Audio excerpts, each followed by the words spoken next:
Hoy nos metemos de lleno en un momento fascinante, ¿eh? Los inicios de la sociedad organizada. Pensemos en hace 20.000 años, un mundo radicalmente distinto al nuestro, ¿no? Totalmente. Pequeños grupos nómadas, cazadores-recolectores. Y la gran pregunta es, ¿cómo pasamos de eso a sociedades ya complejas, las que vinieron antes de las grandes civilizaciones? Es que es una transformación increíble. Pues sí. Vamos a analizar un poco las fuentes que tenemos para ese periodo, más o menos entre el 20.000 y el 8.800 a.C. Vale. Y veremos los cambios en el clima, las innovaciones, cómo se adaptaron nuestros ancestros, esos primeros pasitos hacia quedarse en un sitio, organizarse. La pregunta central es esa: ¿cómo empezó todo? Perfecto. Pues vamos a desgranar esa historia. Empecemos por el principio, en plena edad de hielo, el último máximo glacial. Eso es. Imagina un mundo, 20 grados más frío de media que ahora, capas de hielo enormes cubriendo gran parte de Europa y Norteamérica.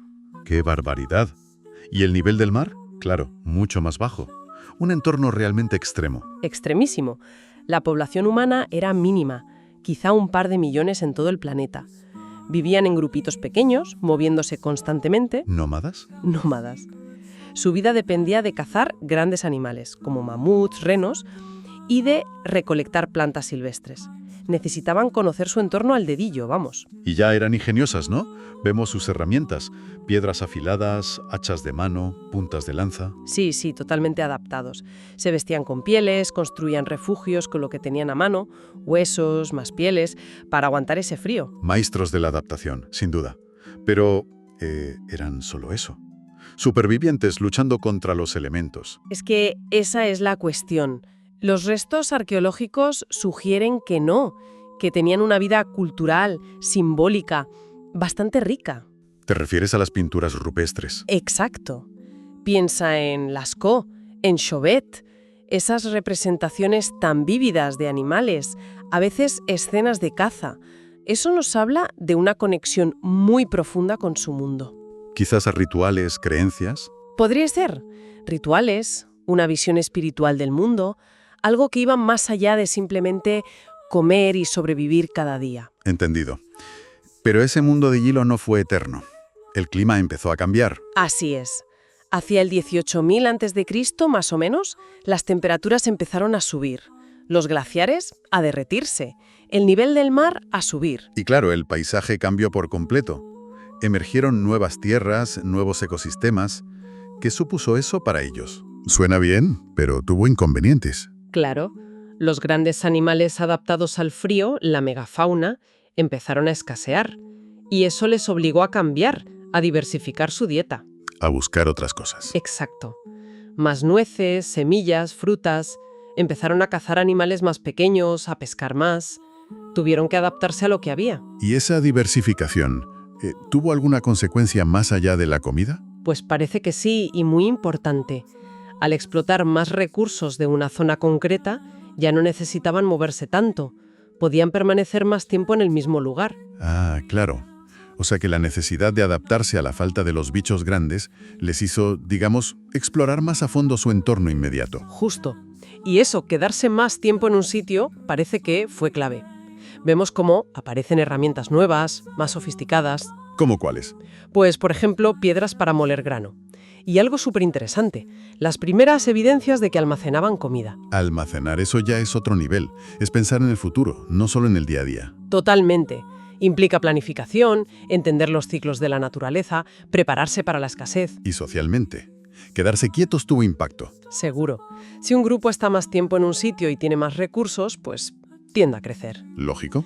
Y eso probablemente llevó a que los roles dentro del grupo se definieran un poco más.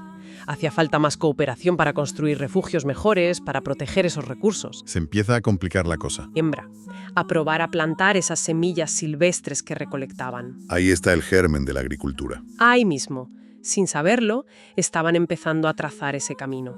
Entonces, con el clima más estable después del deshielo, con esa dieta más variada y los primeros experimentos, la población crece. Sí, hay un crecimiento demográfico lento pero constante. Y hacia el 15.000 a.C., más o menos, vemos ya las primeras señales claras de sedentarización en algunos sitios. Grupos que ya no se mueven tanto, que se asientan. Exacto, un cambio radical después de milenios y milenios de vida nómada. ¿Y cuál fue el motor principal para dar ese salto tan grande? Pues parece que fue el descubrimiento gradual pero fundamental de que ciertas plantas no solo se recolectaban, sino que se podían cultivar. Y sobre todo que sus semillas o frutos se podían guardar, almacenar. El control sobre la comida. Eso es. Les dio un control sin precedentes sobre el suministro de alimentos. Ya no era tan vital seguir a los rebaños. Podían invertir esfuerzo en cuidar plantas en un sitio concreto. Entiendo. Y si inviertes trabajo en un terreno, querrás quedarte ahí para cosecharlo, ¿no? Claro, y para protegerlo. Eso tuvo que cambiar muchas cosas a nivel social. Por ejemplo, Pues mira, la agricultura, aunque fuera muy básica al principio, necesita coordinación. Preparar la tierra, sembrar, cuidar que no se lo coman los animales, cosechar, almacenar. mucho trabajo en equipo. Exacto. Y eso impulsa las primeras formas de liderazgo, de organización, de tomar decisiones en grupo. Y surge la idea de territorio, ¿no? Esta tierra es nuestra, la trabajamos nosotros. Y hay que defenderla. Y defenderla. Y eso lleva a construir cosas más permanentes, casas de piedra, refugios más sólidos, las primeras aldeas. El inicio de los pueblos. Pero ojo, que esto no fue de un día para otro ni pasó en todas partes igual. Fue un proceso muy largo, muy desigual. Muchos grupos siguieron siendo nómadas durante siglos. Hablamos mucho de civilización para etapas posteriores, ¿no? Con ciudades, escritura. Pero estas primeras sociedades que se asientan, ¿cómo las definimos? ¿Eran ya complejas? Es una buena pregunta. Los criterios clásicos que usamos, mucha gente junta, monumentos enormes, escritura, un gobierno centralizado, son difíciles de aplicar aquí. No encajan bien. No del todo. Encontramos sitios con una organización social clara, con redes de intercambio, con indicios de liderazgo. Pero sin esas cosas clásicas, eran menos complejos. Yo creo que no, solo eran distintos. Claro. Y es difícil saber cómo era la jerarquía social solo mirando las casas o las tumbas. ¿Había ya élites claras o eran sociedades más igualitarias? Los restos a veces no son tan claros. Quizás necesitamos una definición más amplia de sociedad compleja, que no dependa tanto de si hacían pirámides o no. Yo creo que sí. Hay que mirar la complejidad en sus propios términos. Además, cada zona tuvo sus propias adaptaciones. Lo que funcionó en el creciente fértil, con sus ríos y la necesidad de regadío, fue diferente de lo que pasó en Egipto con el Nilo o en China con el arroz. No hubo un único camino. Para nada. Hubo mucha diversidad en las soluciones que encontraron. Y esa diversidad se ve en que la agricultura y la vida sedentaria compleja no nacieron en un solo sitio, ¿verdad? Surgieron de forma independiente en varios lugares. Correcto. El creciente fértil es el caso más antiguo y que mejor conocemos, con agricultura desde el 9000 a.C. más o menos, que llevó a las primeras ciudades de Mesopotamia. Como Ur o Uruk. Esas mismas. Pero también pasó en China alrededor de los ríos Amarillo y Yangtze, con el mijo y el arroz hacia el 7000 a.C. Y más tarde en las Américas, con el maíz, la calabaza, el frijol, que fueron la base de civilizaciones como la olmeca. Es increíble pensar que, sin tener contacto entre ellos, distintos grupos humanos llegaron a soluciones parecidas, basadas en la agricultura, para organizar sociedades que crecían. Parece que la agricultura, esa capacidad de producir comida de forma controlada, fue como una llave, ¿sabes?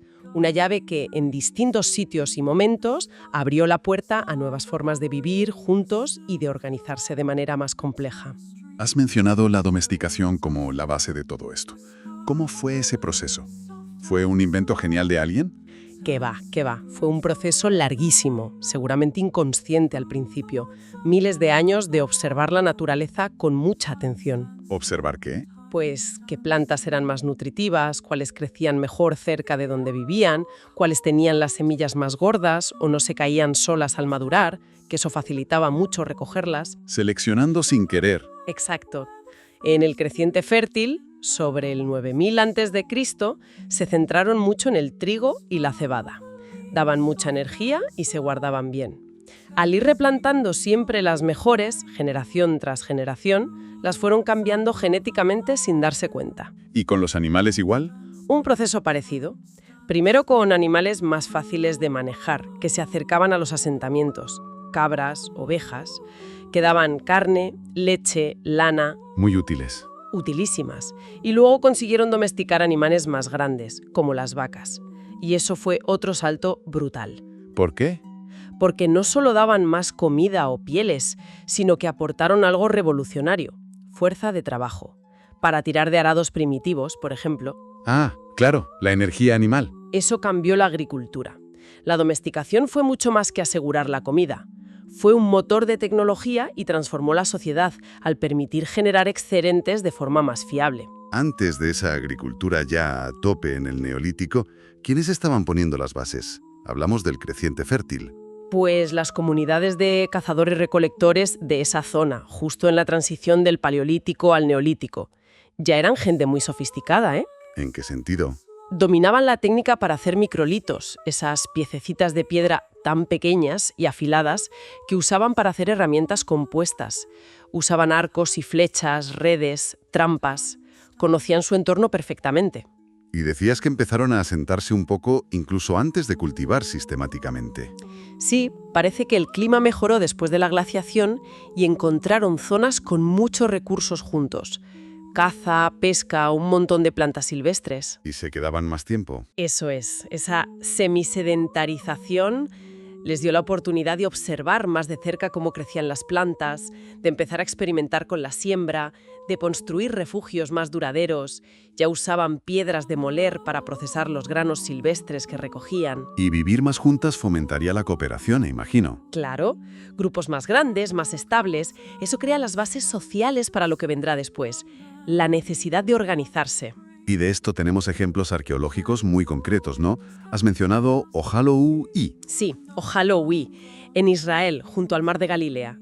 Es un yacimiento increíblemente antiguo, de hace unos 22.000 años. 22.000 años. ¿Y qué nos cuenta? Pues es como una foto de esa transición larguísima. Han encontrado restos de cabañas que sugieren que vivían allí bastante tiempo seguido. Y lo más alucinante, miles y miles de restos de semillas de más de 100 plantas distintas, Incluyendo cereales. incluyendo cereales silvestres como trigo y cebada. Y junto a ellas, herramientas de piedra que claramente usaban para molerlas. O sea, que ya procesaran granos sistemáticamente hace 22.000 años. Es increíble. Parece que sí.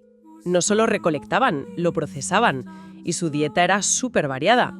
Plantas, pescado, animales pequeños. Y otro detalle importante, hay indicios de que podrían haber tenido estructuras para almacenar comida. O sea, que ya planificaban. Exacto. Entendían que había épocas de abundancia y épocas de escasez.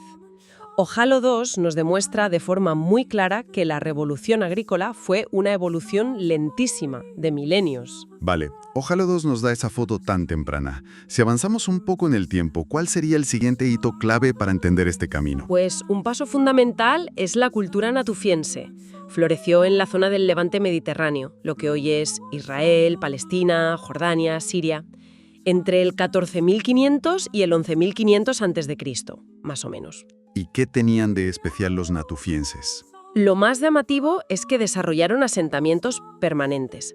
Y eso es muy raro para gente que en esencia todavía eran cazadores-recolectores. ¿Permanentes? ¿Sin ser agricultores del todo? ¿Cómo lo hacían? Vivían en aldeas a veces bastante grandes, con casas redondas de piedra semienterradas. Podían hacerlo porque explotaban de forma muy intensa los recursos de su zona, sobre todo los cereales silvestres, que parece que eran muy abundantes allí. No solo los recogían, sino que... Los procesaban a tope. Usaban morteros de piedra grandes y sabemos que los almacenaban en hoyos excavados en el suelo. Es como el paso justo antes de la agricultura plena. ¿Y socialmente? ¿Eran grupos simples o ya se veía complejidad? Se veía complejidad, sí. Lo notamos en cómo enterraban a sus muertos. A veces son entierros individuales, con adornos hechos con conchas, cuentas.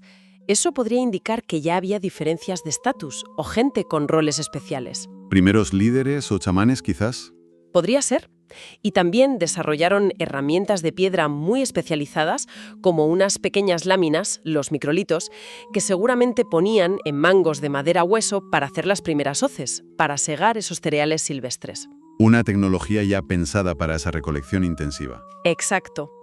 Por todo esto, vemos a los natufienses como ese puente cultural y tecnológico clave entre los cazadores-recolectores que se movían y las primeras sociedades ya agrícolas del Neolítico. Mencionas complejidad social, ritual.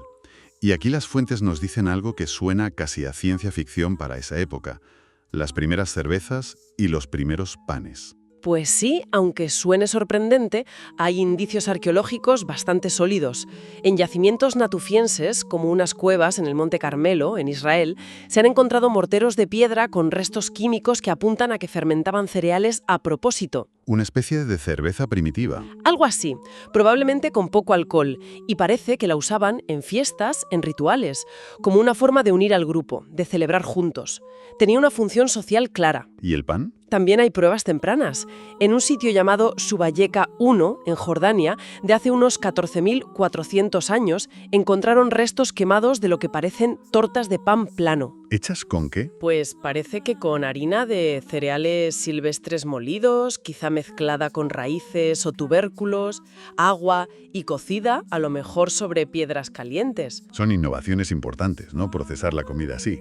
Mucho, porque va más allá de simplemente cocer algo, es crear productos nuevos, más duraderos, más nutritivos y que además tienen un valor social, ritual. La comida y la bebida empezaban a ser también cultura. Pero este camino hacia la agricultura no fue fácil. Hubo baches.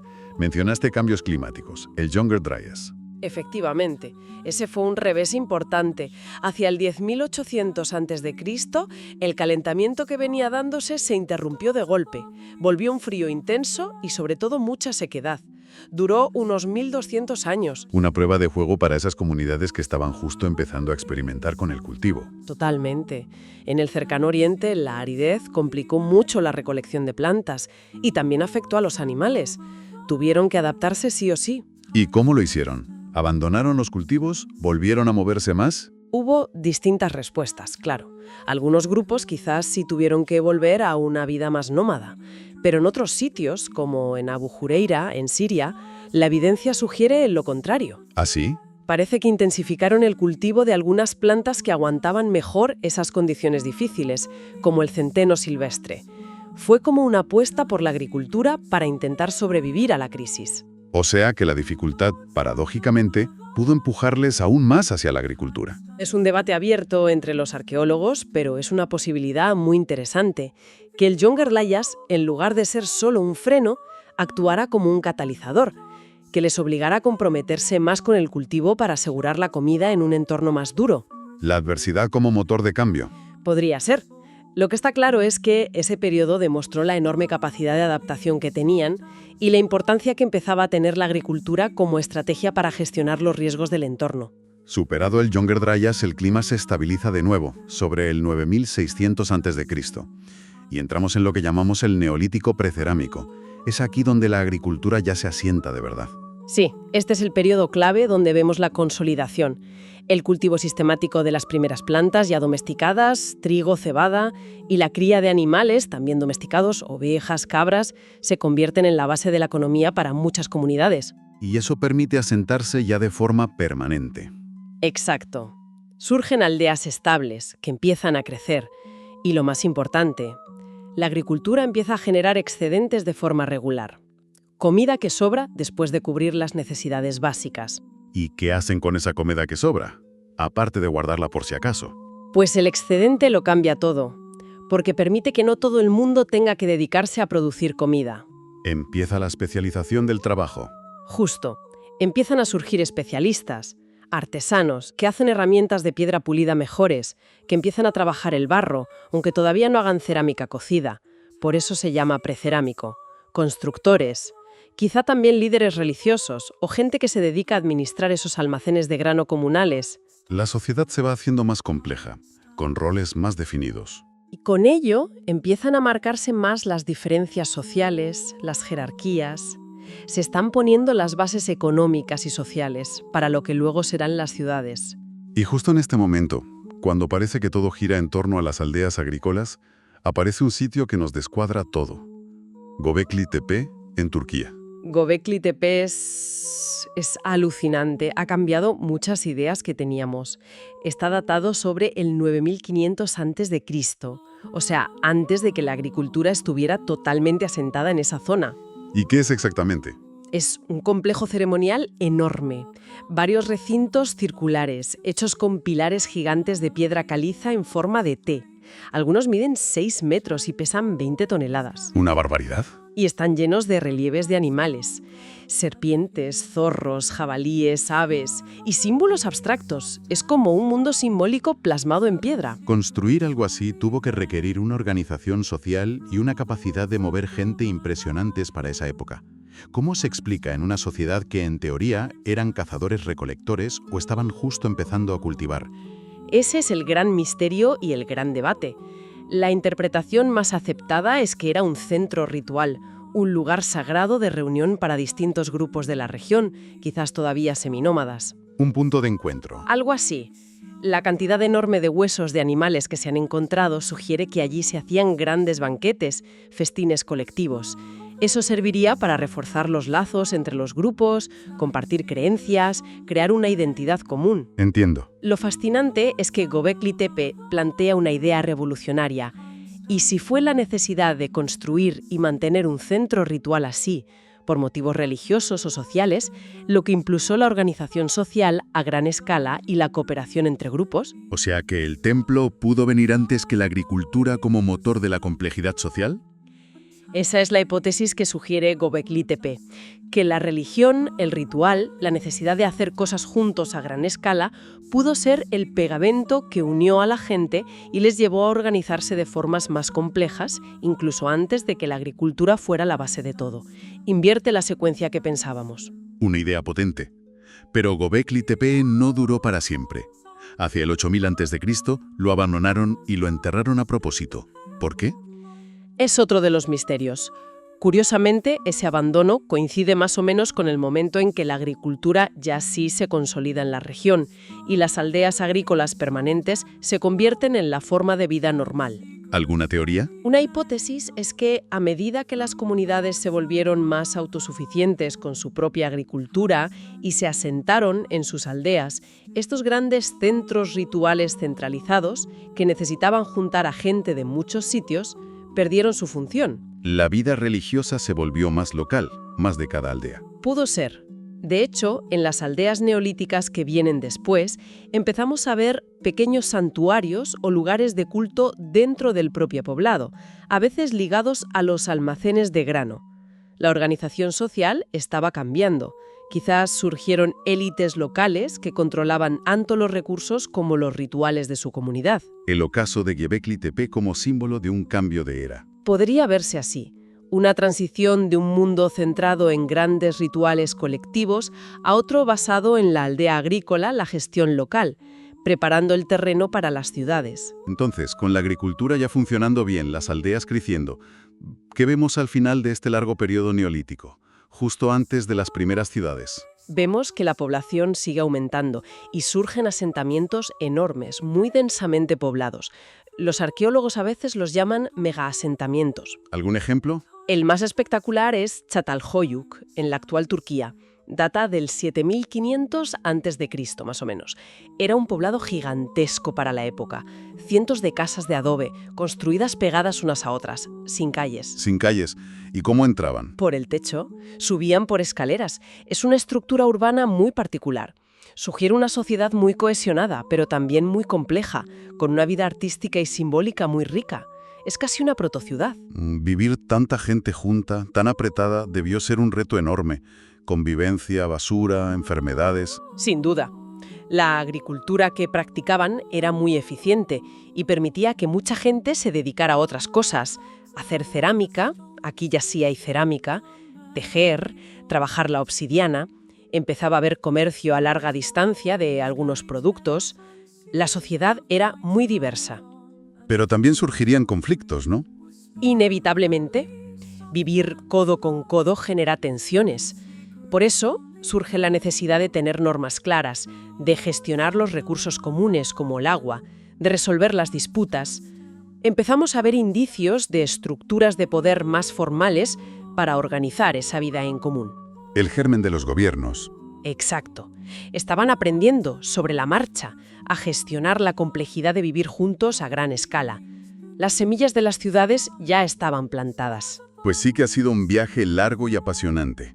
Miles de años de transformación. Desde el frío extremo de la edad de hielo hasta estas aldeas enormes a las puertas de la urbanización. Hemos visto cómo el clima, la invención lenta pero imparable de la agricultura y la creciente complejidad social y ritual cambiaron por completo nuestra forma de vivir. Una historia de adaptación, de innovación, de la increíble capacidad humana para organizarse.